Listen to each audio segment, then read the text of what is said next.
Arthur Hayes, a Bitmex founder, has just posted one of the more grim outcomes for cryptocurrency in 2022, but gives us a month-by-month and step-by-step action plan on how he is positioning himself with fiat dry powder, as he says, for what will be significant and volatile market downturns in 2022 if this happens. You want to know what he's talking about? Stick around as we dive in. Yeah, what is up, guys? Tex here from unitytradinggroup.com. Thanks for stopping by. As I said, Arthur Hayes, the founder of Bitmex, who I'm sure you will all know and love that face, has posted recently on his Medium account about how he believes that BTC will see some pretty significant downturns in 2022 and exactly what he's doing to mitigate downside risk and increase his upside reward potential as well. So I'll post the links in the show notes below, but this relates pretty well to what I posted yesterday from Raoul Paul, the founder of Real Vision and Hedge Fund Manager. You can find that just up here. Yesterday, with some similarities to what he was saying beforehand, where he said that he believes that things will be more violent but shorter periods of downturn in 2022 as the market matures. And this relates a little bit to that as well. So some two very notable guys talking about some similar outcomes for 2022 for BTC or crypto this year. So again, when these guys talk, you need to listen because they're right, or that they have some very compelling evidence as to why they're right. And I want to go over, and I've highlighted a few things through here. Again, I'll link the show notes below, but I just wanted to go over some few things. But he said one of the most destructive mental constructs to health of your financial portfolio is measuring yearly arithmetic returns. Arithmetic returns. The goal, as always, is to maintain or increase the purchasing power of your assets relative to the cost of energy. Then he goes down and he talks about really there being just a few significant points throughout the course of 2020 where trading BTC was the best risk to reward ratio. And for someone like him, again, like Raoul Paul, again, check the video above, he's looking to buy, limit downside risk, and increase upside reward by not being in front of the screens all the time, buying at significant points and holding for the long term and only selling if things look like they're very, very grim. Now, we talk about the beginning of 2020, Bitcoin was at 7,200, at the end of 2020 sitting at around $29,000. The year over year return was 302%. Who made more, Bitcoin investors or Pfizer? He said, while that was an impressive 1 year return, it believes the intense market dislocation experienced to mid-March, which we'll talk about in a moment. Let's zoom out to the month of March. So on the 16th of March, Bitcoin experienced a correlation 1 moment. A correlation 1 moment means that all markets dip at the same time. He says that here. A correlation 1 moment is when all risk assets fall together as investors at the margin rush to sell anything to raise the global currency reserve, being US dollar, so they can pay back loans. Nothing is spared. Only once the dust settles and the fear dissipates do assets once again begin moving in more idiosyncratic ways. So what that means is that at that point here, everything was being sold to raise USD to pay back loans that these traders had on their positions, and everything fell. Nothing was immune from that. And the premise of this is that he believes that over the course of 2022, we will see volatile movements just like this, particularly in cryptocurrency. So I said, if you're unlucky enough to exit your positions on the 16th, but possessed the mental and financial wherewithal to rebuy into the market, the date on which you regained your position was extremely important. Bitcoin did not recover to the January 1st level until April 2021. The longer you waited, the worse your compounded 2020 return became. And this is very relevant to what Cobby has been posting a little bit on his Twitter, where you get to these points where we have these very dramatic market downturns or these very dramatic sell-offs, and you need to be able to get to a point where you recognize the risk to reward ratio of buying the bottom or at least the near bottom of those very dramatic moves. Similar to what we're seeing in Bitcoin at the moment. Is your risk reward ratio better if you buy at $41,000 or $40,000 and continue to dollar cost average down to the worst case scenario around $30,000, or is it better to leave your position until you see a market recovery, lose a few percentage points, and jump in on a confirmed reversal? That's the mindset that you need to adopt as a successful trader, to recognize when we had these moves, where the bottom might be, and position yourself accordingly.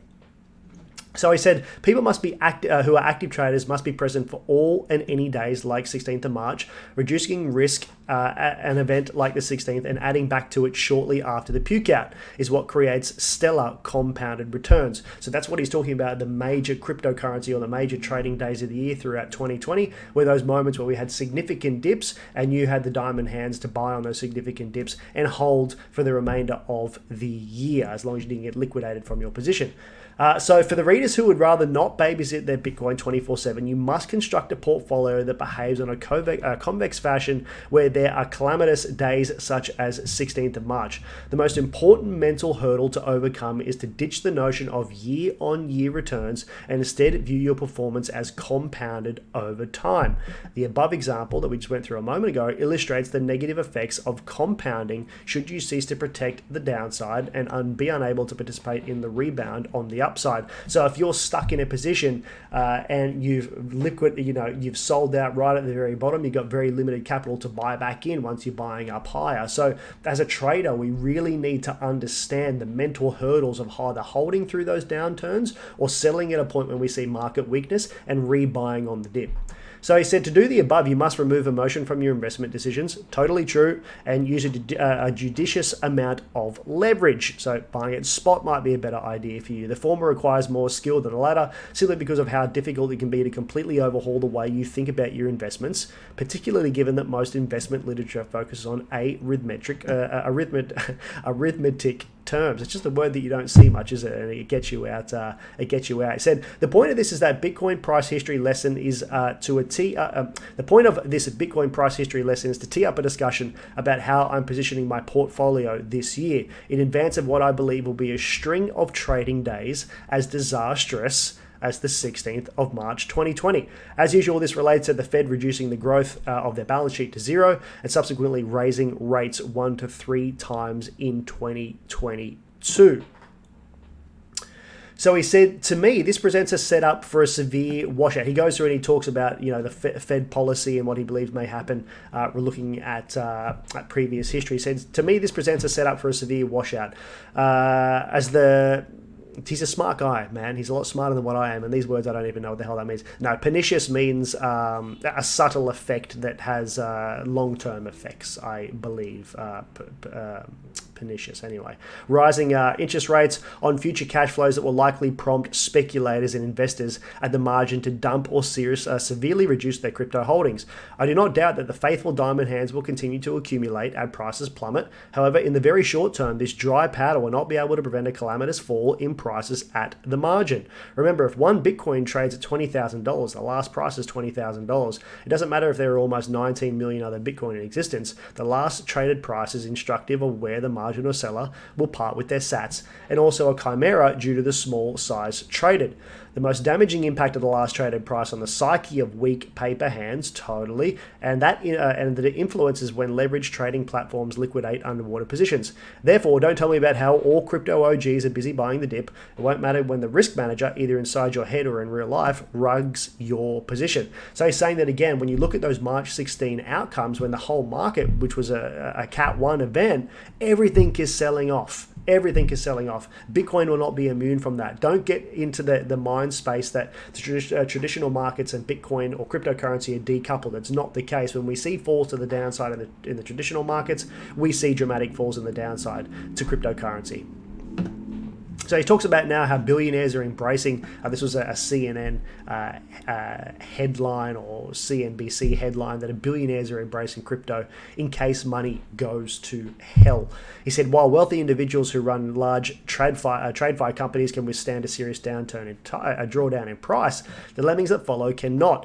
The asset management industry is perfectly happy to invest in crypto as long as when prices fall, these overpaid copy-pasta sheaves don't lose their well-paid jobs. Absolutely true. We saw that in 2008. They don't believe in or hold any allegiance to Lord Satoshi. Therefore, if external conditions warrant the reduction of their crypto allocations, they will not hesitate to liquidate their positions, regardless of the magnitude of the loss. Now, we look at guys like Michael Saylor, for example, from MicroStrategy, who own tens of thousands of Bitcoin. If shit goes south, if things go south on their positions, they're not faithful to us. Michael Saylor's in this for the money. I don't think he's going to pull a point where he is hundreds of millions, if not billions of dollars down in his position to protect his ego. He will sell out. And even the most advocate proponents of cryptocurrency, at the end of the day, cash is king. So we will see what happens there. But when it comes to the other large trading companies, they don't give a damn about you or I. They just care about protecting themselves and their money. So if they're in deep positions and things start to go south, they'll sell out. They don't care about us.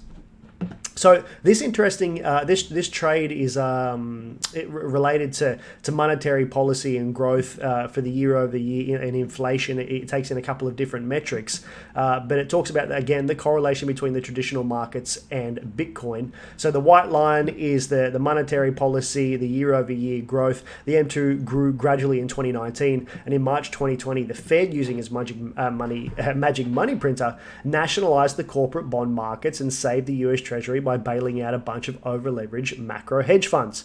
This caused a jump in M2 growth. The Fed balance sheet growth as a result of M2 slowed. The larger it became, law of large numbers, and the US government didn't enact enough fiscal spending to continue the need for accelerating the money printer. So essentially what he's saying here is that as things increased over in the States and growth increased, as did Bitcoin, but he said currently the Fed forecasts the growth of their balance sheet to slow to zero.